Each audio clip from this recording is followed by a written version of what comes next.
Welcome to the Futility Closet podcast, forgotten stories from the pages of history. Visit us online to sample more than 11,000 quirky curiosities, from Victorian stick fighting to a horse-powered locomotive. This is episode 311. I'm Greg Ross. And I'm Sharon Ross. In 1920, a young woman was pulled from a canal in Berlin. When her identity couldn't be established, speculation started that she was a Russian princess who had escaped the execution of the imperial family. In today's show, we'll describe the strange life of Anna Anderson and her disputed identity as Grand Duchess Anastasia. We'll also revisit French roosters and puzzle over not using headlights.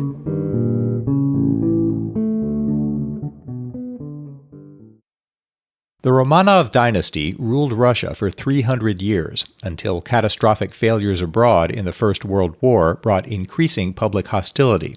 In March 1917, Tsar Nicholas II agreed to abdicate the throne, hoping to prevent a civil war, and he and his family went into exile in the Ural Mountains, where they were held in captivity at the Ipatiev house in the Siberian city of Yekaterinburg.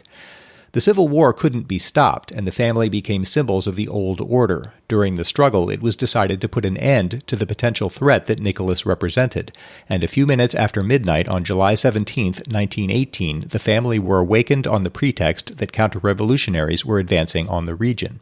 They dressed and went to the cellar, where a Bolshevik commandant suddenly read a death sentence, and 9 riflemen opened fire on Nicholas, his wife, their 5 children, and 4 retainers. The fusillade lasted 2 minutes, and afterward the gunmen went among the bodies, bayoneting any that still showed signs of life. 2 weeks later, when the White Army occupied Yekaterinburg, there was no trace of the imperial family. The Bolsheviks admitted to killing Nicholas, but they said that his wife and his son Alexei had been sent away, and they said nothing about the 4 daughters. In a clearing in the Toptyaki forest, investigators found jewels, belt buckles, buttons, and other items, but no bodies. 11 people were thought to have been killed in the Ipatiev house, but the remains had disappeared. 19 months later, and 1,500 miles away, a police officer was passing along the Landwehr Canal in Berlin one February evening when he heard a splash. His light picked out a struggling figure in the water below, and he raced over the embankment and pulled a young woman to safety. She was small, with dark hair, and seemed to be in her 20s.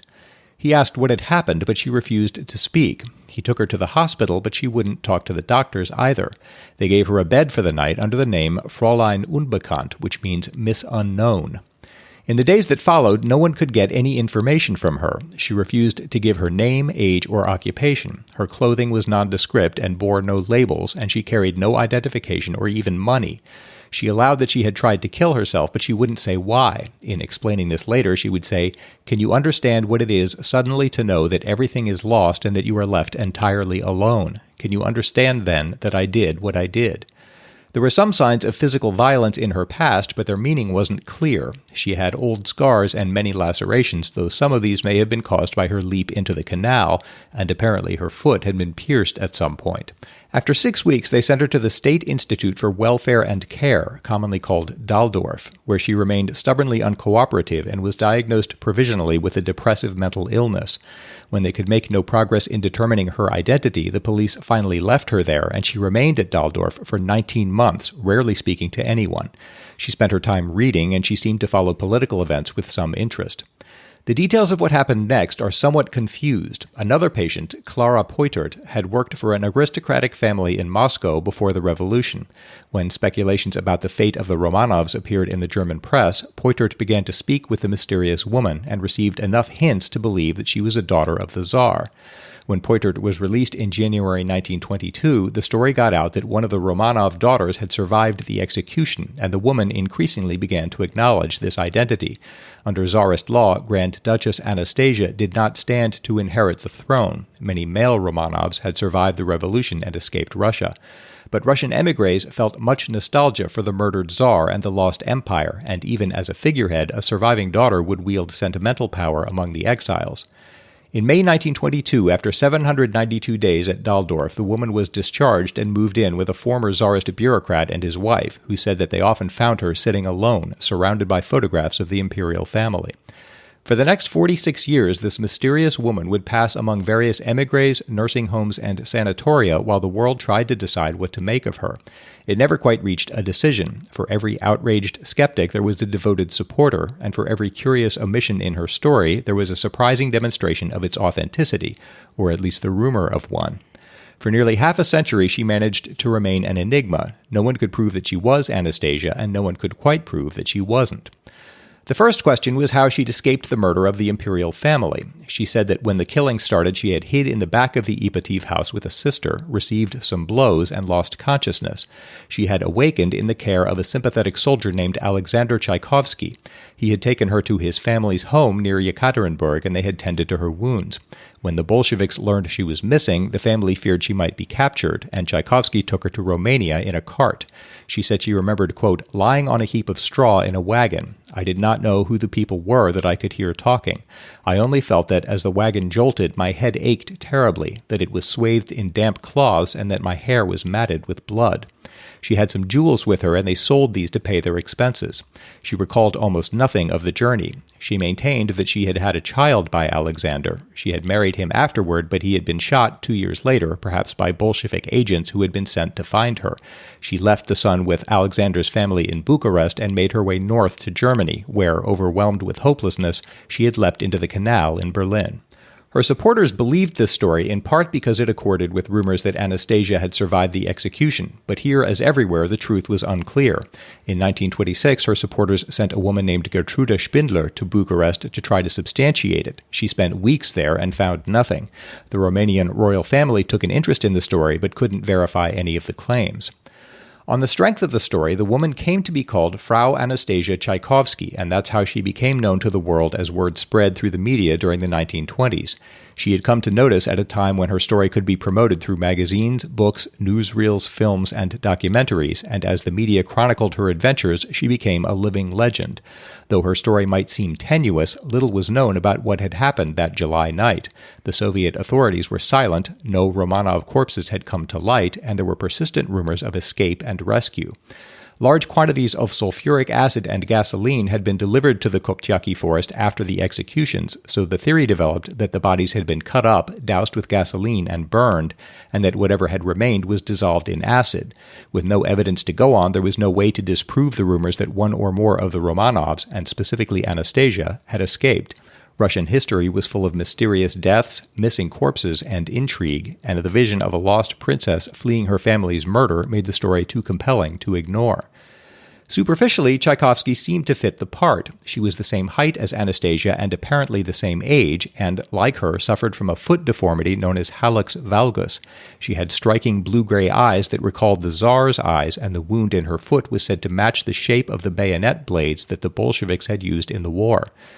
But there were some strange conflicts as well. She would not speak Russian, Anastasia's native language. She said, although I know Russian, speaking it awakens in me extremely painful memories. The Russians did so much harm to me and my family. There are rumors that the family physician once heard her speak Russian in her sleep and that she'd once exclaimed spontaneously in Russian when playing with some pet parakeets, but the sources of those stories are doubted. She seems to have understood Russian, though she insisted on replying in German, a language with which Anastasia was less familiar. Tchaikovsky's German was impeccable until the summer of 1925, when a visitor suggested that this cast doubt on her story, and she began to speak it badly. Anastasia would also have known English and French. Tchaikovsky was said to have raved once in English under anesthesia, though that story too has been doubted. And she was not heard to speak French until one morning in Paris in 1928, when she surprised a companion by ordering breakfast in that language. She didn't speak it again for 30 years. If language would not decide the matter, perhaps Anastasia's acquaintances could. In autumn 1922, it was arranged that she meet two courtiers who had known Anastasia well. They talked in her presence about walks, trips, parties, and other events that would have been well known to the princess, but she made no response. One of them declared afterward that she couldn't be Anastasia. He said, "Not a single feature of her face reminded me of the Grand Duchesses, nor of any of the imperial family." But her supporters said that he and other skeptics had ulterior motives. Alexei Volkov, Empress Alexandra's former groom of the chamber, visited her in Berlin and said, "The Grand Duchess had a much rounder face and had a fresher complexion. The features I now see do not remind me of the Grand Duchess." She was able to answer some of his questions, but quickly grew tired and made no further effort to prove her identity. It was Volkov's opinion that she got her knowledge from reading. He said one can prove this by the fact that she was not able to cite a single detail outside those which had appeared in the press. In 1932, Prince Sigismund of Prussia and Prince Friedrich of Saxe-Altenburg tested this by drawing up a list of 18 questions about incidents that had taken place before the war, questions so obscure that only the real Anastasia could answer them because the events had never been publicized. For example, when one stood in front of and facing the lodge at Spawa, on which story and in which side were the rooms of Count de Friedrichs? Her answers convinced them, but this is less impressive than it sounds. She had asked for time to think and then held the list for 5 days, and in fact answers to 2/3 of the questions had appeared in print, some in memoirs that she likely had access to. It was never revealed how many questions she had answered correctly. That would actually be kind of challenging. I mean, by the dates, it's more than a decade later, and they're trying to come up with... I mean, I wouldn't be able to answer this question about facing the lodge, which side, for something that I hadn't seen for like 15 years. Like, that would be really hard to come up with specific questions that no one else would know the answers to. That no one else would know the answers to. Well, you have to know the answers yourself right. as the questioner, but they can't have appeared anywhere in print. Yeah, that's the thing. They have to be so obscure. And then she'd have to remember them from years and years ago. So if she could, I suppose, just have said, I can't I just don't remember that. Yeah. And that's a perfectly respectable answer, I would think. Psychology couldn't add much to the picture. The facilities in which she stayed would sometimes administer psychological tests. They tended to find her high-strung and emotional, but sane. Lothar Nobel of Berlin's Mommsen Clinic wrote that she showed no signs of mental deficiency nor any evidence of suggestion or influence. Also, quote, "It seems to me impossible that the numerous and apparently trivial details she recalls can be attributed to anything other than her own experiences. Also, from a psychological point of view, it seems unlikely that anyone engaged for whatever purpose in acting the part of another would behave as the patient does in displaying so little initiative in achieving her aims." In 1928, she checked into a hotel on Long Island using the name Mrs. Eugene Anderson. This evolved into Anna Anderson, the name by which she's generally known today. By that year, only 2 Romanov cousins had accepted her, and that autumn, the Romanovs in Denmark issued a statement rejecting her claim. They wrote, "Our sense of duty compels us to state that the story is only a fairy tale. The memory of our dear departed would be tarnished if we allowed this fantastic story to spread and gain any credence." In the ensuing strife, Anderson had a nervous breakdown and was sent to the Four Winds Rest Home in Katona, New York, where she would stay for more than a year. During this time, opinions hardened. Some people forgot about her, and others grew more ardent in their support or opposition, and warring books were published about the validity of her claim. 10 years now had passed since the execution, and the public still had reached no conclusion. She returned to Germany in 1931 and disappeared into obscurity as Anna Anderson. But 2 years later, as various heirs began to circle around the fortune that the Tsar was presumed to have left in Europe, she emerged to launch a lawsuit to prove finally that she was Grand Duchess Anastasia of Russia. That fight would drag on for decades with hundreds of witnesses and thousands of pages of testimony. Anderson generally positioned herself above the fray, referring to the legal contention as a matter of pride. She said, "I know perfectly well who I am. I don't need to prove it in any court of law." But as the fight wore on and her identity remained in doubt, her behavior became increasingly erratic. She didn't get a home of her own until 1949, a former barracks a few miles outside the Black Forest. It needed extensive repairs and only one room was heated, but it gave her a measure of personal security. She filled it with clutter, and within a decade it was unlivable. In 1960, she moved to a chalet nearby and filled that with clutter too. She took to burying dead cats and dogs in the garden, and the area began to smell. In 1968, the town authorities ordered her to clean up the property, and she barricaded herself inside the chalet for 3 days. When she stopped responding to inquiries, the fire department broke down the door and found her on the floor, dehydrated, emaciated, and nearly unconscious, among 60 cats. One witness said it was incredible. Signed photographs of the Emperor and Empress, letters from the Crown Princess of Prussia, a handkerchief that had belonged to Empress Alexandra, the most extraordinary mementos scattered haphazardly about the floors, lost in a wasteland of dog and cat mess and rotting food. She spent 7 weeks in the hospital and then made her way to America, where she married a history professor named Jack Manahan. At 49, he was nearly 20 years her junior, but he was wealthy, and their marriage gave her a name and permitted her to live indefinitely in America. Unfortunately, Manahan was eccentric too. Their house in Charlottesville, Virginia was surrounded by firewood and sacks of garbage. There was a tree stump in the living room, and she cremated dead pets in the fireplace. The legal battle finally reached its conclusion on February 17, 1970, the 50th anniversary of Anderson's rescue from the canal. By that time, it had become the longest trial in German history. And, somehow inevitably, even all that deliberation didn't settle the matter. The courts ruled that Anderson's claim that she was Grand Duchess Anastasia was neither established nor refuted. As the Manahans' living conditions deteriorated, so did their health, and Anna was put first into a psychiatric ward and then into a nursing home. By that time, her weight was down to 60 pounds. When she died of pneumonia in 1984, the Commonwealth of Virginia granted her one last courtesy. Her death certificate lists her name as Anastasia Nikolaevna Manahan. Her parents are Tsar Nicholas II and Alexandra of Hessen-Darmstadt, and her occupation is royalty. She had first been identified as Anastasia in the autumn of 1921, and she'd maintained that position for 63 years, essentially her entire adult life. But the validity of her claim had never been decided. 7 years passed, and then the Soviet Union fell. Investigators unearthed the acidified remains of Nicholas, his wife, and 3 of their daughters near Yekaterinburg, and in 2007, the bodies of the remaining 2 children were found as well. DNA testing confirmed their identities. The entire family had been killed in 1918. There was no possibility that Anastasia had survived. So who was Anna Anderson? In 1927, the Tsarina's brother had hired a private detective to investigate the mysterious claimant's identity, and he'd suggested she was Franziska Skanskowska, a Polish factory worker with a history of mental illness. Genetic tests now put that likelihood at 98.5%. Skanskowska had been working in a munitions factory in 1916 when she dropped a grenade. One of her co-workers had died in the explosion, and she herself had suffered serious injuries. She had been declared insane that September and disappeared around the start of 1920. Even if we accept that Anna Anderson was Franziska Skanskowska, it's still not clear whether she was a deliberate fraud. She may have been delusional, or perhaps the trauma of the grenade blast had induced her to adopt a new identity.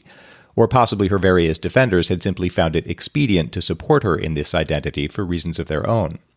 She herself had not put forward the idea that she was a Romanov princess. That had come from Clara Poitert in the Daldorf Asylum, and she had gone along with it. Doing so had brought her acceptance and support when her own resources were very low. But who she really believed she was can never be known now.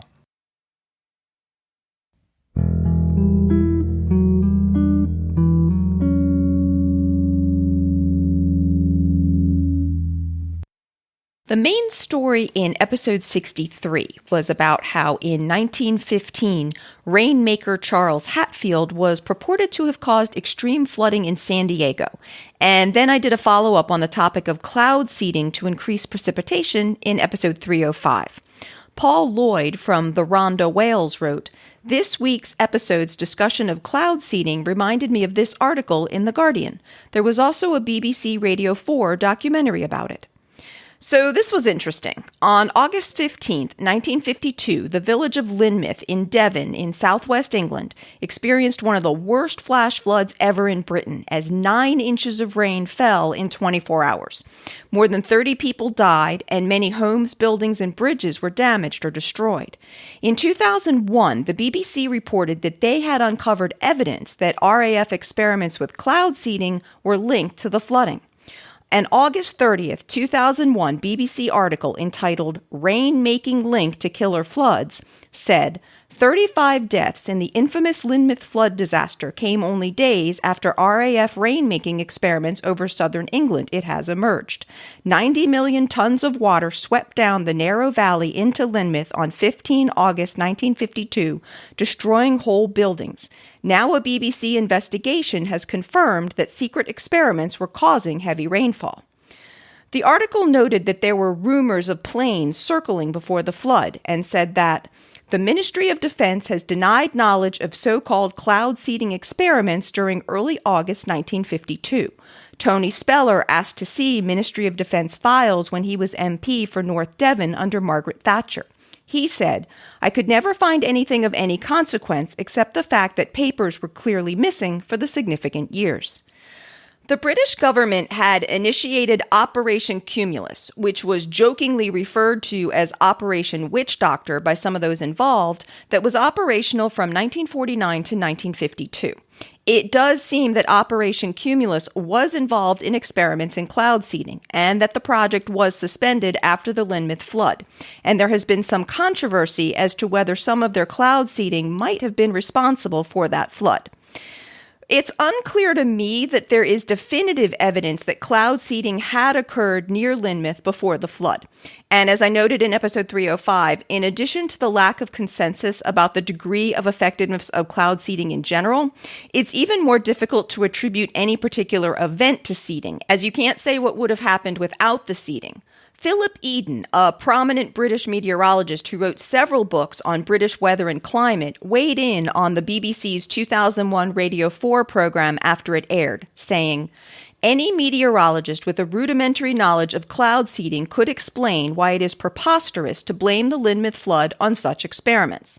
And went on to say, "Scientists involved in rainfall stimulation were only interested in seeding individual cumulus clouds, those cauliflower-shaped clouds, usually less than a mile across, which sometimes produce showers which may last 10 or 20 minutes. Injecting modest amounts of dry ice or silver iodide into such a cloud stimulates the production of ice crystals in the cloud, which in turn accelerates the rain-making process. But the cloud has to have sufficiently vigorous updrafts to spread the chemical throughout the cloud. This in turn means that the cloud may have eventually produced rain in any case, and the seeding merely caused it to happen earlier. For this reason, there has never been unequivocal evidence of how successful these rain-making programs have been." Eden went on to note that the storm that caused the 1952 flood was not localized to the Lynmouth district, but that heavy rain fell over a much larger region. He says that similar weather conditions have triggered serious flooding in southwest England in the past, and that Lynmouth had experienced devastating floods in previous centuries. He said, "The August 1952 depression was several hundred miles across, and the prolonged heavy rain associated with it was caused by the large-scale lifting of very moist air. A fleet of RAF Hercules stuffed with dry ice wouldn't have made a ha'p'orth of the difference." So I'm not going to claim to have any authoritative answers here, but I did think it was interesting that a 2008 BBC article on the topic used much softer language than their 2001 article had, saying things like, "Questions are still being asked," and "Among the theories is that the rain was caused by experiments to artificially create rain." 9 inches of rain in 24 hours is a huge amount. That is a huge amount. So if that were caused artificially, that shows an amazing power, of artificially causing rain, and you'd think we'd see more instances of it since then if that were really the case. Yeah, and as I reported in the previous episode on cloud seeding, it's not thought that cloud seeding is that strongly effective usually, which is, I think, what Philip Eden was trying to say, too. Right, we'd have heard about it if that were the case. In episode 292, I discussed some recent locust swarms that were causing devastation in parts of East Africa, Asia, and the Middle East. Alex Wood wrote, "The UN Food and Agricultural Organization tracks locust problems. Good to know." And Alex sent a link to the Locust Watch website of the Food and Agriculture Organization of the United Nations, where they post updates on current locust infestations, including color-coded maps showing the current and forecasted conditions in locust-prone countries. So a good resource for anyone who wanted to follow the situation more closely. Other resources on the site include an FAQ to answer any locust questions you might have, such as what the difference is between locusts and grasshoppers, basically locusts are a kind of grasshopper, to how many eggs a female desert locust can produce, as many as 158 at a time, and the ability to lay at least 3 times in her lifetime, which according to another answer is 3 to 5 months, and a number of locust recipes from different countries, including a photo of Mexican locust tacos for anyone who has culinary inclinations in that direction. You want to try that? No, I am not that brave. In episodes 262 and 265, I covered the trial of a French rooster named Maurice, 2 of whose neighbors were suing over his early morning crowing. The judge ruled in Maurice's favor in September 2019, and the case was seen as symbolizing France's urban versus rural divide, and was just one example from recent years of conflicts that have arisen from people who were raised in cities objecting to some of the traditional noises of more rural areas, with these cases causing trouble for rural mayors or ending up in the courts. And Jonathan Meir helpfully let us know that there was a recent update to this story. So it turns out that legislation has actually been proposed in France designed to define and protect the sensory heritage of the French countryside. This law would introduce a new legal concept of sensory heritage to classify some sounds and smells, such as roosters crowing or frogs croaking, or the smell of manure or chickens, as being an intrinsic part of rural life and thus protected from legal actions often brought by vacationers of neo-rurals who cannot stand this kind of nuisance. The proposal was approved unanimously by the French National Assembly in January and is now awaiting a vote by the Senate, which has been delayed due to the coronavirus pandemic. I imagine if the law does get passed, it would be a help to mayors who, for example, get demands from vacationers to stop the morning ringing of church bells, as well as for the legal system, where, for example, there has been a 7-year battle over the noisy frogs in someone's backyard pond. Atlas Obscura reports that some rural mayors have been so fed up with conflicts with vacationers that they've been posting signs in their villages to warn that visitors will have to contend with bells and roosters and the like, with one such sign reading, "If you can't handle that, you're in the wrong place." To the point. I wonder if the law specifically lists particular sounds and smells and things, or if it just sort of broadly says if these things have that character, then they're protected. I think it did list, I did look at it very quickly, and I think it did list some, I guess Examples. It would be impossible to produce an exhaustive list of... It's a tricky bill to write. Yeah. And for a more specific rooster update, I'm sorry to report that Maurice, the rooster whose trial started this whole topic for us, died in May from natural causes, but his owner has already adopted a Maurice too. And while looking into this story, I came across news reports from August about another French rooster named Marcel that was making news, although his story was a much more unhappy one. Marcel, who lived in a small village in southern France, was shot dead by a neighbor who was annoyed by the birds crowing. The neighbor, who is said to have admitted to the shooting, has been charged with several offenses, including animal cruelty and the unlawful use of a weapon, and is scheduled to go on trial in December. Wow. Thanks so much to everyone who writes to us. We really appreciate getting your comments, feedback, and follow-ups. So if you have any of those that you'd like to send to us, please send them to podcast@futilitycloset.com.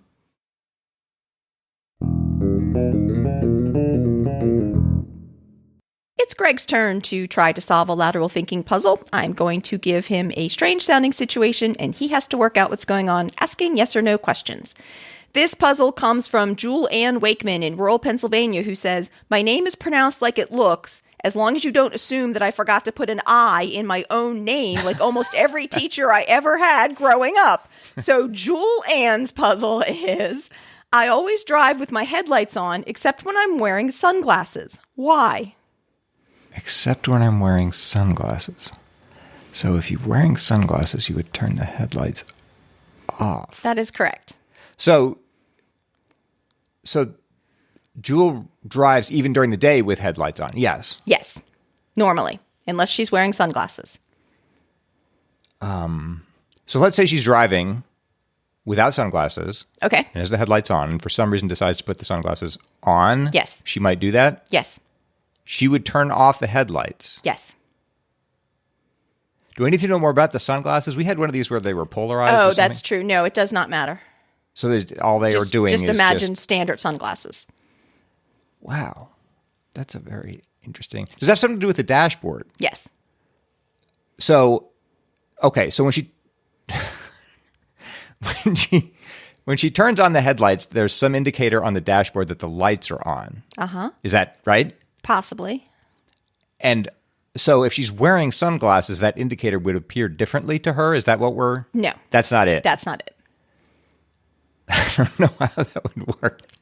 It would look like it's some warning that the car is on fire or something. Okay, but you're saying there is an indicator. Is that important? No. No, it's not. That's not it. That's not it. It's not like it's not the importance of an indicator that goes on. Okay, but when she's wearing the sunglasses, something appears differently to her. Yes. Is it the actual beams themselves, the actual effects of the headlights? No. That's different, that's causing the problem she's trying to avoid? Okay, but it's not something on the dashboard either. No, well... No, is that wrong? Yeah, back up, because you asked if it had something to do with the dashboard, and I said yes. You said yes. I said yes, but it's not like an indicator that the lights are on. Is not like when you turn on the lights, the whole dashboard is illuminated, right? In most cars, I think. But I can't believe it's so bright that that wouldn't make any sense. That's not it. Okay, well, when you turn on, what else happens when you turn on your headlights? An indicator comes on showing that the lights are on, and I think the whole dashboard lights up. I mean, That's not correct. No, that's not. At least not for her car. Maybe I'm just wrong. Well, why would you want... Okay, so let's just follow that through anyway. So some change happens in the dashboard. Yes. So if the lights are on, she doesn't wear them. If she puts them on, she'll turn it off. So that means she wants to avoid a case where the lights are on and she's wearing sunglasses. Yes, and it has something to do with the dashboard. Well, okay, and it's not to do with them being polarized. So would you say broadly that it has something to do with the appearance of the dashboard to her when she's wearing sunglasses? Yes. She wants to avoid whatever that is. I guess so, if I understand you. Right, because we said if she's driving with the lights on and then puts the sunglasses on, she'll want to turn the lights off. Yes. So I guess I'm asking, is that the reason? Because it would cause some problem if she wore the glasses while the lights were on. Because the dashboard would... Is this a safety issue? Yeah, I guess you'd say so. So it's appearing like an appearance of something like the gear shift or the instruments, the speedometer or something like that? Nothing specific. Does she have a condition I need to know about? No. Would this affect someone else in the same way? Would it affect me if I were driving her car? Yes. And had her sunglasses? Yes. So let's say I was doing that. Okay. And I put the headlights on. Yeah. And I put the sunglasses on. Yeah. Then this effect obtains whatever it is. Yeah. You had something kind of backwards earlier when you made an assumption and I said that wasn't it. You just had it backwards. You said, all right, it's something to do with it.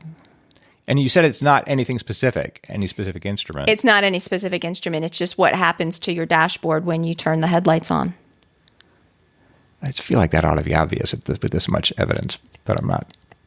And it doesn't have to do with the specific sunglasses or anything specific about the dashboard. And we've said the dashboard doesn't illuminate. Right, it doesn't. The opposite happens. It dims. Oh. Because the car thinks it's nighttime and it dims the dashboard when you put the headlights on. I had that, totally backwards. Julianne said she grew up in Canada where most cars have daytime running lights, which she always thought were a good idea, even for the daytime. But that her American car, when you put the headlights on, it thinks it's dark out, so it dims the dashboard light. So if she has her sunglasses on, then she can't see anything on the dashboard display. And then she said, postscript, after telling my husband this puzzle, he showed me that you can lock the display into the bright position. Oops, I guess I could have been doing that instead of turning off the headlights. But then I wouldn't have had this fun puzzle to submit. Wow, I didn't know that either. So thanks to Julianne for that puzzle. And if you have any puzzles for us to try, please send them to us at podcast@futilitycloset.com. Futility Closet is supported entirely by our incredible listeners. If you'd like to help support our celebration of the quirky and the curious, you can find a donate button in the support us section of the website at futilitycloset.com. Or you can join our Patreon campaign, where you'll not only help support our show, but also get outtakes, more discussions on some of the stories, extra lateral thinking puzzles, and peeks behind the scenes.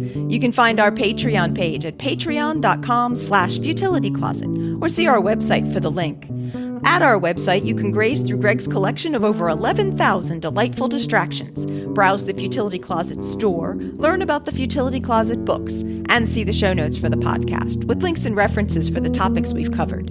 If you have any questions or comments for us, you can email us at podcast@futilitycloset.com. All our music was written and performed by the phenomenal Doug Ross. Thanks for listening, and we'll talk to you next week.